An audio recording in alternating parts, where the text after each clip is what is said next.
Café com Cavanha traz o tema Cenários pós-crise, com Jorge Camargo, ex-diretor da Petrobras, ex-presidente da Equinor Brasil, ex-presidente do IBP, membro do Conselho de Diretores da Ultrapar. Obrigado por aceitar gravar esse Café, Camargo. Boa tarde. Boa tarde, Cavanha. Sempre um prazer falar contigo. Muito obrigado pelo convite. Prazer é meu. Muito obrigado. Camargo, a pandemia, excesso de oferta de petróleo, negociações pesadas aí em questão de preço, lideranças difusas, né? Quer dizer, esse último ponto, não só no Brasil, nosso improviso, mas também em outros lugares do mundo, né? Situações difíceis na Itália, nos Estados Unidos, enfim. Você poderia comentar esses assuntos, mas se você pudesse começar pela liderança, a questão da liderança, como é que você enxerga isso? Olha, Cavanha, esse tema é importantíssimo, porque realmente, em épocas de crise, é que se vê a importância e o impacto da liderança, para o bem e para o mal, né? E nesses tempos de quarentena, de isolamento, né, aparece muita coisa para a gente ler, para a gente ver. Eu vi alguma dessas histórias de liderança, desde o Churchill até e vários outros, e eu fiquei me lembrando também das lideranças que eu tive a oportunidade, o privilégio de ver em ação, né? E na nossa área de óleo e gás, eu lembro muito bem das crises do apagão, a crise do racionamento de energia elétrica de 2001, né, que o Pedro Parente conduziu o comitê de gestão brilhantemente. Vi também várias crises na Petrobras, com a liderança do Filipe Rastu, que era o CEO na época, particularmente da P36, né, que perdemos muitas vidas. Então foram experiências que me deixaram, foram experiências marcantes, né? Embora as crises eram diferentes, cada uma tem suas características, tem suas nuances, mas uma coisa que eu notei desses líderes, são 2 ou 3 pontos que me marcam como sendo assim comuns a lideranças, a boas lideranças efetivas em época de crise. Uma delas é que essas lideranças são brutalmente honestas na abordagem do problema. Você, para resolver um problema, você precisa ter uma avaliação honesta e realista daquele problema, né? E essa avaliação honesta, ela tem que ser para dentro da equipe que está liderando, que está conduzindo a gestão da crise, e também para fora, né? Então é preciso essa honestidade e é preciso também alguma coisa nessa comunicação com uma perspectiva racional da solução. Você precisa dar uma esperança, não uma esperança qualquer, uma esperança wishful thinking, tem que ser uma coisa racional que faz sentido. Essas lideranças têm essa capacidade de ser ao mesmo tempo honestos na avaliação do problema e dar uma esperança na equipe e nas pessoas que estão sendo afetadas por aquela crise no futuro. Essa é uma coisa. Uma outra é que toda crise, principalmente as muito complexas, como a atual, como essa da pandemia, ela se manifesta de várias formas, né? Ela tem vários impactos diferentes situações, e exige diferentes especialidades. Você precisa fazer um grupo, né, para conduzir a gestão daquela crise, e os grupos com especialistas nas suas várias facetas, e precisa ter liderança para olhar aquilo como um todo, né? E nessa condução dessa equipe, uma coisa muito importante não é quem está certo, mas o que é certo. Então, numa condução de crise, onde há muita discussão, brainstorming e opiniões, a liderança ela tem que focar no que é o certo e não em quem está certo. E é justamente uma gestão de egos, basicamente, né? E que leva a um terceiro ponto que eu acho fundamental numa gestão, de modo geral, mas de crise em particular, é essa humildade diante da incerteza, diante da falta de conhecimento. Que algumas crises elas resultam de situações que você pode prever, né? Outras não. Essa, por exemplo, a pandemia, ela foi impensável, ela é um vírus desconhecido, ela provoca reações que vamos conhecendo na medida que ela se desdobra, né?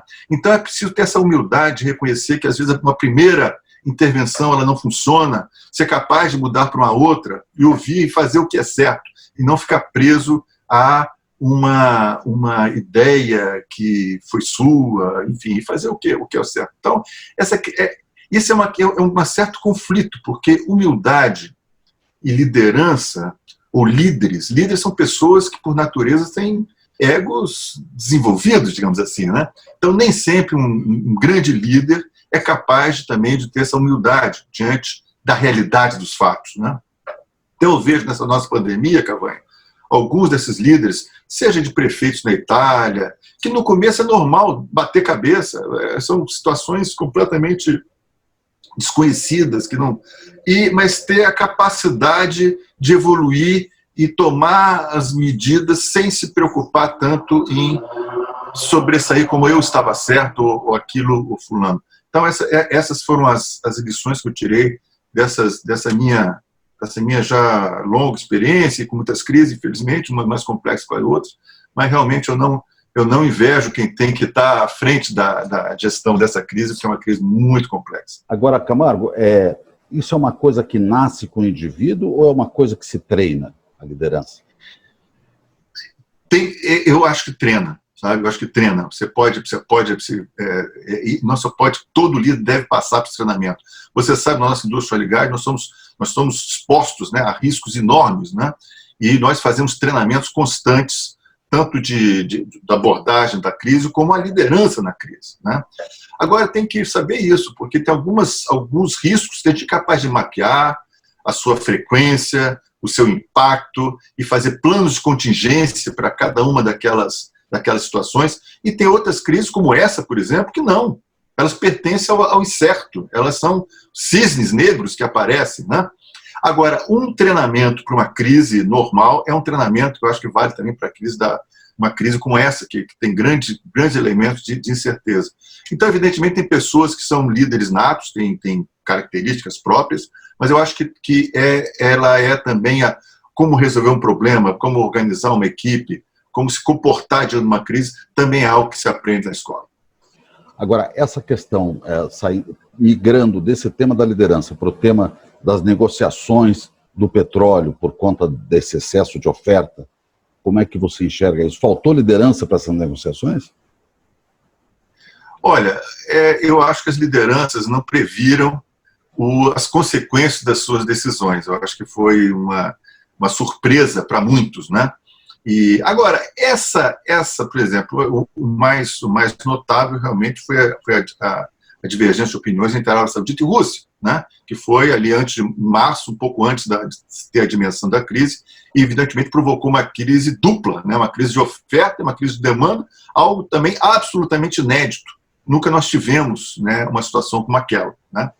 Então, isso é verdade. Agora, Cavanha, eu acho que essa situação que nós vivemos, em função da pandemia, que é um evento, né, um evento temporário, né, mas ela muitas vezes ela acelera ou retarda tendências que já vinham de antes, né? A própria lógica da OPEP era uma lógica que vinha sendo debilitada ao longo dos últimos tempos, com cada vez mais dificuldade da Arábia Saudita, principalmente, que é a principal líder, e a Rússia, que se juntou mais recentemente ao OPEP+, dessa lógica prevalecer. Por várias razões. Mas eu acho que na origem está a lógica de você fazer como a OPEP fez desde 70, que é abrir mão de produção, tá, para sustentar o preço. Ela faz sentido numa perspectiva de preços crescentes no futuro, né? Então, você está abrindo mão de produção nesse momento, mas, na verdade, você recupera essa produção no futuro, né, a um preço maior. É quase como se fosse um investimento, né? Você abre mão de uma receita agora, mas você vai ter essa receita ainda maior no futuro. Então, essa lógica, ela pressupõe crescimentos do preço ao longo do tempo, que era a ideia que se havia antigamente do peak oil, né? A demanda ia continuar crescendo, e as reservas são limitadas, em algum momento ia ter um limite na capacidade do planeta de oferecer petróleo, era o tal do peak oil, e evidentemente um aumento de preços, né? Essa era uma lógica que vinha desde os anos 70. Com a transição energética, ainda nós vamos conversar sobre isso mais tarde, isso começa a mudar e começa a prevalecer o sentimento do peak demand. Não é óleo que vai diminuir, é a demanda que vai diminuir. E, portanto, vai ter petróleo que vai ficar debaixo da terra. Portanto, os preços caem no futuro, ao invés de aumentar. Então, toda essa lógica da OPEP deixa de fazer tanto sentido, né?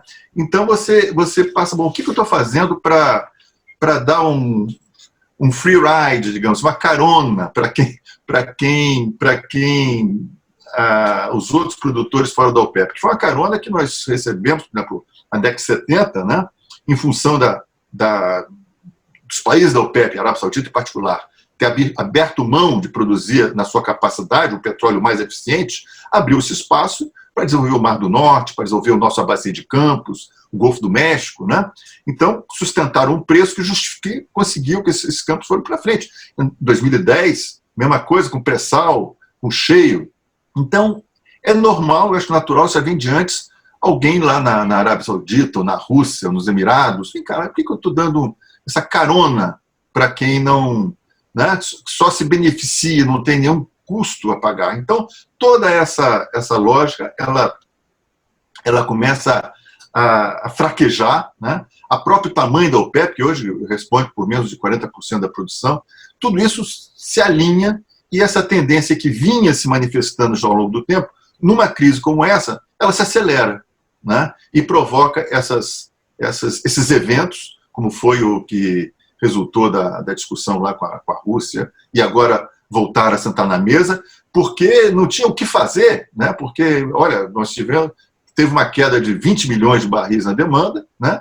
A Rússia e a Arábia Saudita botam mais 4 milhões de barris de oferta, então você não tem para quem vender esse petróleo todo, pior, não tem para onde armazenar. Você chega no limite da armazenagem e, portanto, não existe outra alternativa senão cortar a produção. Então, eu acho que vai levar um certo tempo até esse mercado se reequilibrar. Agora, provavelmente, num outro patamar, e numa outra lógica, onde a disputa por participação de mercado deve prevalecer sobre a ambição de sustentar, digamos, artificialmente o preço por redução de produção. Agora, que consequências tem isso? Tem alguns que são resilientes, que absorvem bem essa perda de valor de venda. Quer dizer, Rússia, Arábia Saudita, aparentemente tem como aguentar um tempo preços menores, mas tem outros locais que sofrem muito com isso, Shale Gas, lá, Shale Tight Oil, não sei, Canadá e outros lugares, o próprio Brasil tem também suas consequências.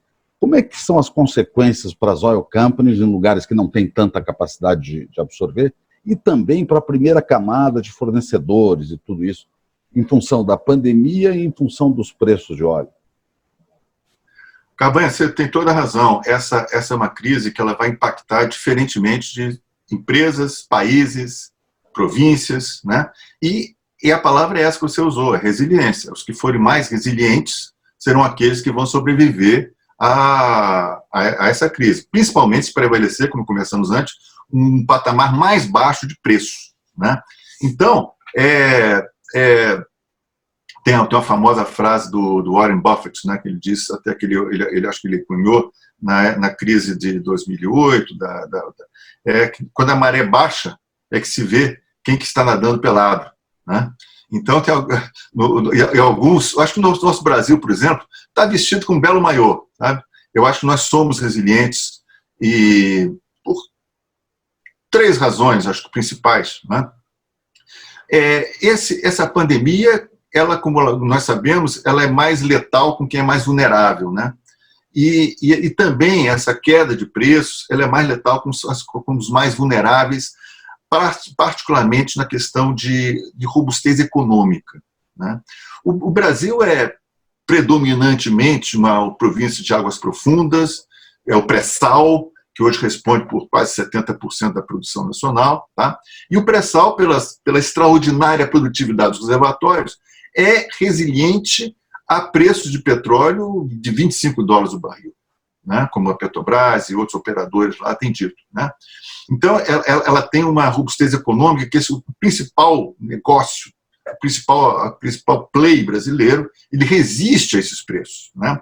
Esse é um ponto, acho que é o ponto mais importante. O segundo que é ligado ao primeiro, por ser uma província de águas profundas, e o pré-sal um play que exige capacidade financeira e tecnológica que só as grandes empresas têm, também as grandes empresas são menos vulneráveis que as menores, né? Então, o Brasil, e o offshore brasileiro em particular, ele tem um grande predomínio das empresas que têm um forte balanço, que têm uma capacidade financeira, que têm uma resiliência muito maior do que, por exemplo, como você citou, o shale, que tem centenas de operadores menores que dependem de dívida, bondes, etc. Então, você tem uma província que é robustamente, que tem projetos que são econômicos a preço baixo de petróleo. Ter operadores, investidores, né, como a Petrobras, como a Exxon, Equinor, Shell, Total, as grandes empresas nacionais de petróleo, dá essa resiliência que difere o Brasil de outras províncias. E tem um terceiro ponto que eu acho importante mencionar também, é os nossos mercados. Nós temos o mercado brasileiro, que é um grande mercado, tá? E nós temos o mercado asiático, que é para quem nós já somos um fornecedor relevante, um fornecedor confiável, um fornecedor estável. Então, acho pouco provável que, mesmo nesses cenários futuros, a Ásia, que é o grande cliente, né, do petróleo, não vai querer diversificar suas fontes de suprimento, né? E o Brasil, acho que tem essa vantagem de ter esse mercado asiático também como mercado que ela atinge muito bem.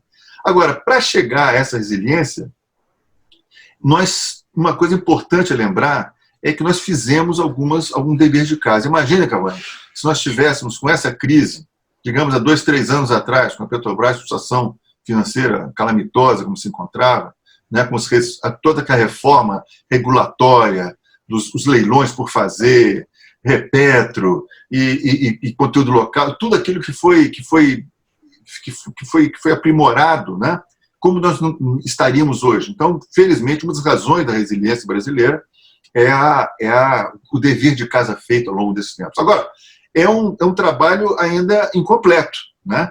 Então, tem algumas tendências que a gente vinha, como eu falei, que se aceleram, né? Como digamos, a debilidade crescente da OPEC, por exemplo. Outras que desaceleram. Então, tem algumas transformações para tornar o Brasil ainda mais resiliente, que já estavam encaminhadas, né? Que vão naturalmente perder velocidade. Abertura dos monopólios remanescentes, abertura do refino, o próprio gás, deve levar mais tempo para acontecer, né? Tira um pouco a resiliência, diminui um pouco a capacidade do Brasil crescer ainda mais rápido, aproveitar ainda mais os recursos energéticos.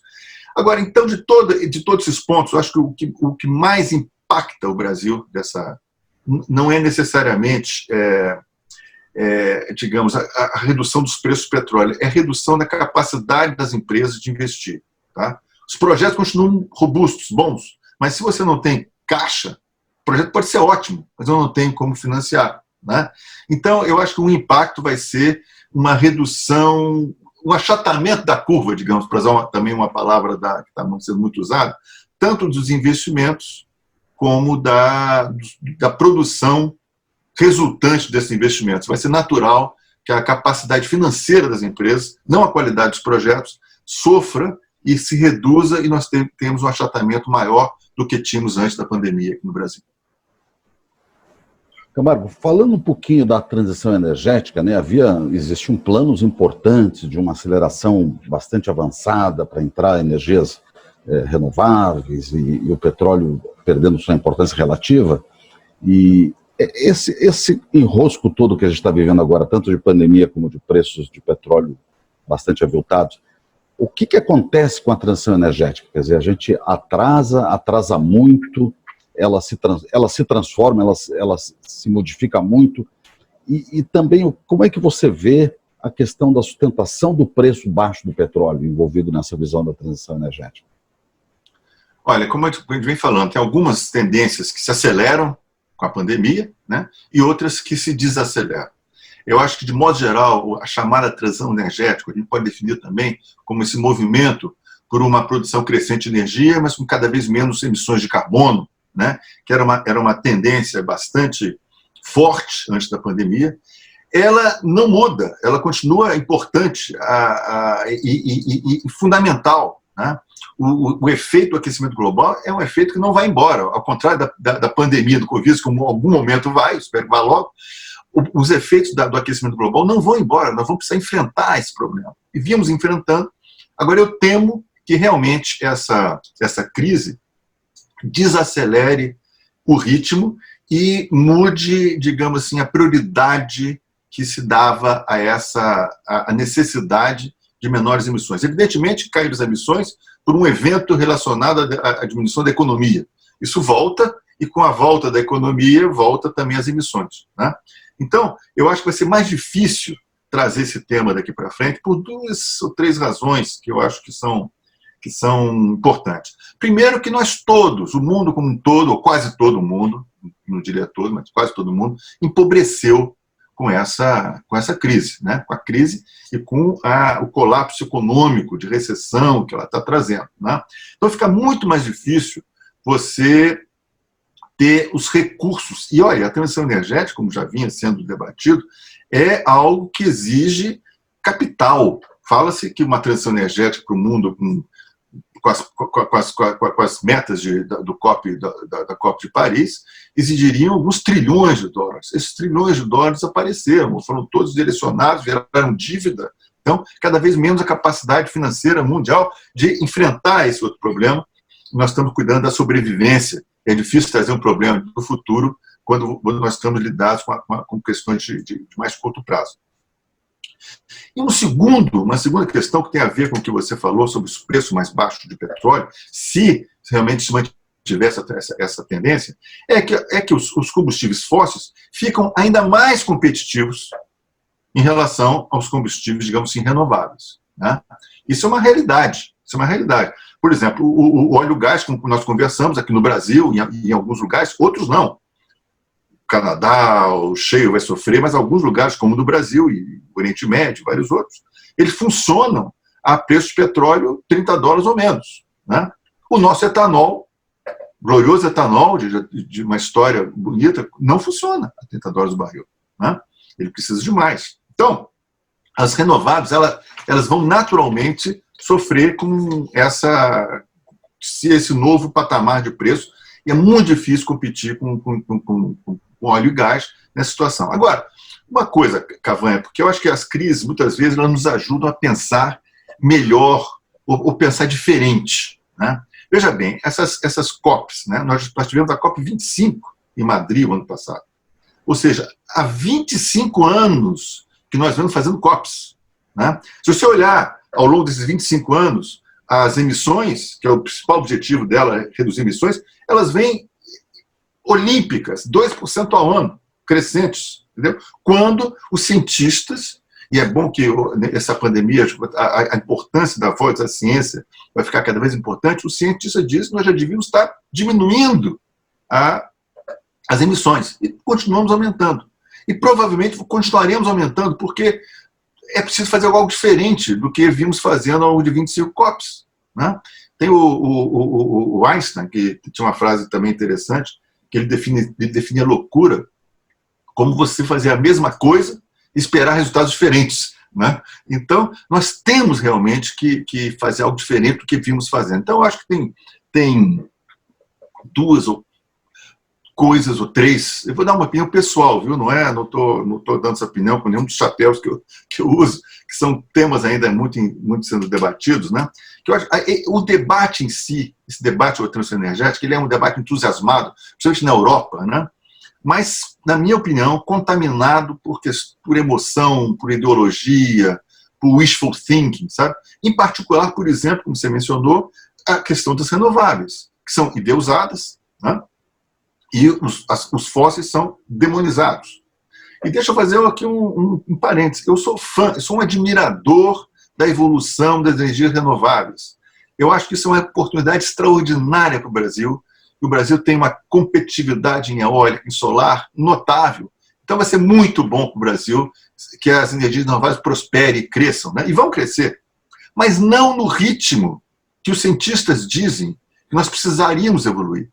Tá? Então, hoje, no planeta, são 3 ou 4% de energia renovável na matriz global.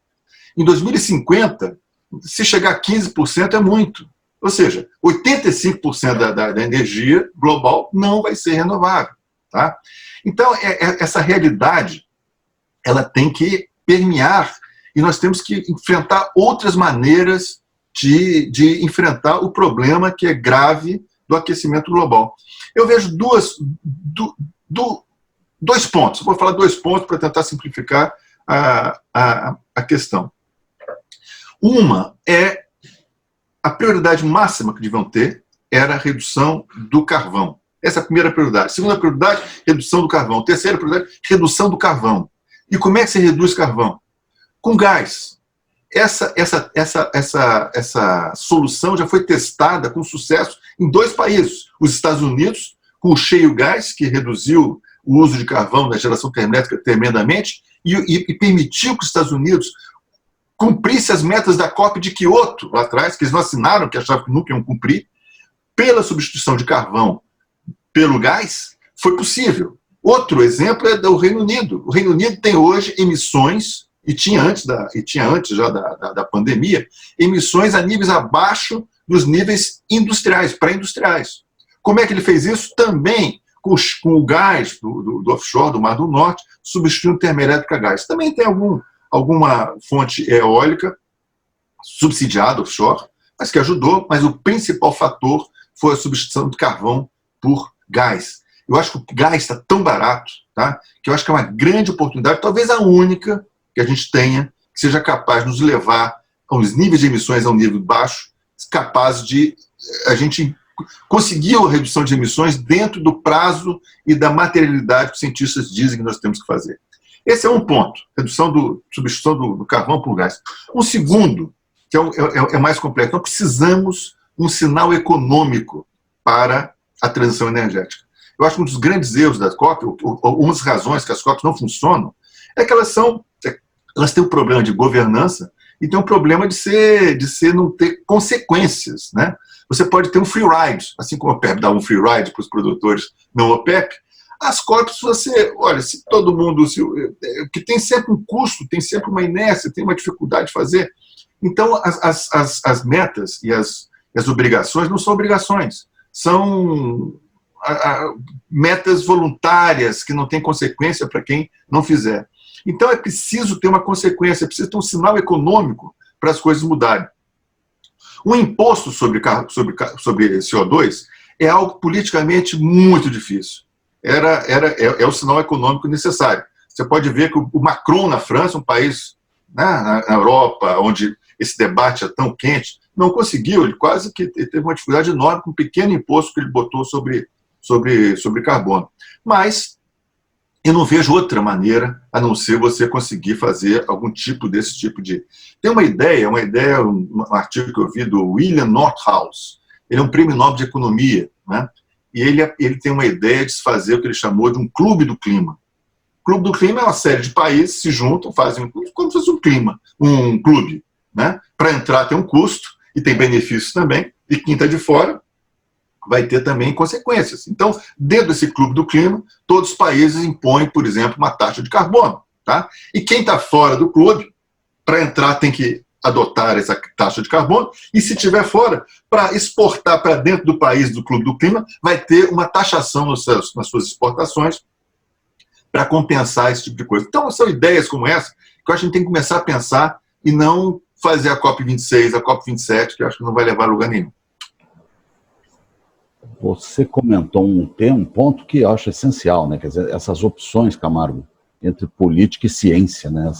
Essa dubiedade de conceito e a prevalência da política quase sempre sobre a ciência. Agora, eu ia te pedir as considerações finais, se quiser incluir um comentário sobre isso também, mas especialmente sobre a questão do novo normal. O que será o novo normal e se esse novo normal é igual ao normal velho que a gente viveu até alguns 3 meses antes? Olha, eu acho que... Eu confesso a minha limitação de encontrar, digamos assim, eu acho que algumas coisas vão mudar bastante, tá? Eu não consigo enxergar mais do que aquilo que é uma tendência, que é um evento que termina e volta, por exemplo, a economia vai voltar, não sei se vai voltar em L, em U ou W, mas vai voltar. Então, isso é um evento que tem a demanda do petróleo, também vai voltar devagarzinho, de acordo com a volta da economia, até ajudando a economia a voltar um pouco mais rápido, né? Porque com os preços baixos do petróleo, isso impulsiona a economia. Agora, o que eu vejo mais, como a gente conversou, são essas tendências que umas desaceleram e outras aceleram, como a gente conversou. Então, eu penso que, por exemplo, quanto ao preço do petróleo, eu acho muito difícil que a gente volte aos preços anteriores, né? Nós temos hoje uma economia muito mais deprimida, nós temos 1,6 bilhões de barris de armazenamento praticamente no seu limite, né? Então, até esse petróleo ser consumido, você voltar a um reequilíbrio de oferta e demanda, eu acho que isso vai levar um bom tempo ainda dentro desse novo normal, que são preços mais deprimidos, né? E evidentemente, sujeitos a, como sempre teve, a uns choques, né, de oferta no Oriente Médio, aqueles problemas insolúveis que tem lá. Mas eu acho que, né, nesse período, uma coisa que em crises também, se fala que a gente aprende, né, durante as crises, esquece entre as crises, né? Então o período é muito rico em inovação, em novidade. Então eu vejo que muita coisa vai mudar nesse sentido. As empresas sobreviventes vão ser aquelas que vão saber se reinventar, se reinovar, se renovar dentro dessa nova crise, né? Desse novo normal, digamos assim, né? E outras não vão sobreviver, infelizmente, vai haver um processo de depuração, vai haver uma consolidação, talvez novos entrantes apareçam. Então, é um período rico de renovação da economia, um período também de sofrimento, né, para muita gente. Eu tenho uma preocupação enorme, né, com a crises, né, humanitárias, né, que essa pandemia pode trazer no nosso Brasil e ainda mais, talvez, fora dele, porque o Brasil, vamos sofrer muito, mas não é consolo, mas tem países que vão sofrer ainda mais, né? Então eu vejo com muita preocupação isso. Mas vejo também, para deixar uma mensagem de positiva, né, que é um período também de renovação, de inovação, onde há um estímulo para a gente descobrir novos caminhos dentro dessa nova realidade aí que se impôs à nossa frente. Novas soluções, busca de soluções inovadoras, né, também. Certo. Gostaria de agradecer, como sempre, o grande Jorge Camargo pela conversa, pelo tempo. Muito obrigado. Eu que agradeço, Pacavanha. Sempre um prazer conversar contigo. Ótimo. Boa tarde a todos. Boa tarde, Camargo, para você também. Boa tarde.